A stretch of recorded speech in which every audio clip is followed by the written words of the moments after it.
ಇನ್ನು ಸುಧಾಮನ ಪತ್ನಿ ಸುಶೀಲೆ ಹೆಸರಿಗೆ ತಕ್ಕಂತೆ ಸದ್ಗುಣಗಳ ಗಣಿಯಾಗಿದ್ಲು. ಅವಳು ಸುಧಾಮನ ಭಕ್ತಿಯನ್ನ ಮತ್ತು ಜ್ಞಾನವನ್ನ ಮನಸ್ಸಿನಿಂದ ಗೌರವಿಸ್ತಾ ಇದ್ಲು. ಆದರೆ ತನ್ನ ಪುಟ್ಟ ಮಕ್ಕಳು ಹಸಿವಿನಿಂದ ಕಂಗಾಲಾಗಿ ಮಲಗೋದನ್ನ ನೋಡಿ ತಾಯಿಯಾಗಿ ಅವಳ ಕರುಳು ಹರಿದು ಹೋಗ್ತಾ ಇತ್ತು.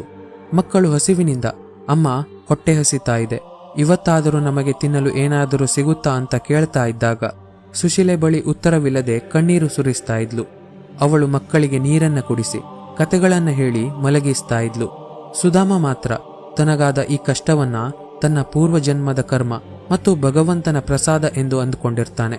ಅದನ್ನ ಬಿಟ್ಟು ಯಾರ ಮುಂದೇನು ದಾನಕ್ಕಾಗಿ ಕೈ ಚಾಚೋದಕ್ಕೆ ಹೋಗೋದಿಲ್ಲ. ಅವನ ಹರಿದ ಬಟ್ಟೆಗಳು, ಮೂಳೆಗಳು ಎಣಿಸೋ ರೀತಿ ಇದ್ದ ದೇಹ ಮತ್ತು ಹಳಸಲು ಬಟ್ಟೆ ಅವನ ಕಡುಬಡತನದ ಮೂಕ ಸಾಕ್ಷಿಯಾಗಿದ್ವು. ಒಂದು ದಿನ ರಾತ್ರಿ ಮಕ್ಕಳ ಹಸಿವನ್ನ ನೋಡೋಕೆ ಆಗದೆ ಸುಶೀಲೆ ಸುಧಾಮನ ಬಳಿ ಬಂದು, ಸ್ವಾಮಿ, ನೀವು ಸದಾ ನಿಮ್ಮ ಗೆಳೆಯ ಕೃಷ್ಣನ ವೀರಗಾಥೆಗಳನ್ನ ಹೇಳ್ತೀರಿ. ಅವನು ದ್ವಾರಕಾಧೀಶ, ದೀನರ ಬಂಧು, ಈ ಜಗತ್ತನ್ನೇ ಕಾಯುವ ಕರುಣಾಮಯಿ ಎಂದು ಹೊಗಳ್ತಾ ಇರ್ತೀರಿ. ನಾವು ಇಷ್ಟು ಕಷ್ಟದಲ್ಲಿದ್ರು, ನಮ್ಮ ಮಕ್ಕಳು ಹಸಿವಿನಿಂದ ಪ್ರಾಣ ಕಳೆದುಕೊಳ್ಳುವ ಸ್ಥಿತಿಯಲ್ಲಿದ್ರು, ನೀವು ಅವನನ್ನ ಒಮ್ಮೆ ಭೇಟಿ ಮಾಡಬಹುದಲ್ವಾ? ಕೃಷ್ಣ ಎಲ್ಲವನ್ನೂ ಬಲ್ಲವನು. ನಿಮ್ಮನ್ನು ಕಂಡರೆ ಅವನು ಖಂಡಿತವಾಗಿಯೂ ಸಂತೋಷ ಪಡ್ತಾನೆ. ಅವನು ಇಡೀ ಜಗತ್ತಿನ ಕಷ್ಟಗಳನ್ನ ನೀಗಿಸುವವನು. ನಿಮ್ಮಂತ ಪರಮ ಭಕ್ತನಿಗೆ ಮತ್ತು ಬಾಲ್ಯದ ಗೆಳೆಯನಿಗೆ ಸಹಾಯ ಮಾಡೋದಿಲ್ವಾ ಅಂತ ಕೇಳ್ತಾಳೆ.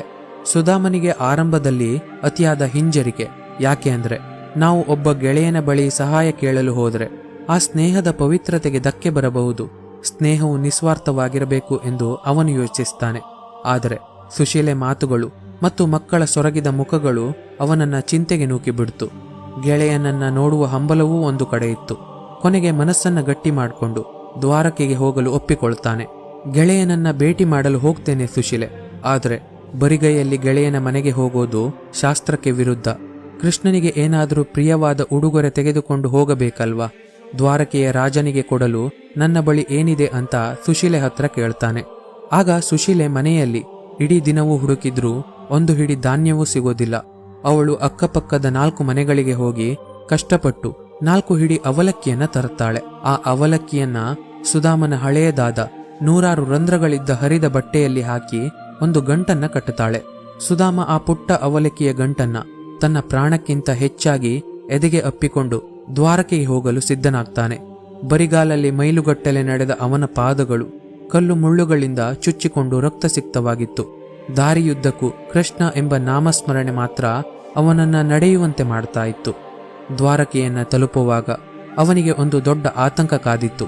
ಅದು ಏನು ಅಂದ್ರೆ, ನನ್ನಂತಹ ಈ ಬಡ ಬ್ರಾಹ್ಮಣನನ್ನ ಆ ಮಯೂರ ಮುಕುಟಧಾರಿ ಕೃಷ್ಣನು ಗುರುತಿಸ್ತಾನ? ಇಷ್ಟು ವರ್ಷಗಳ ನಂತರ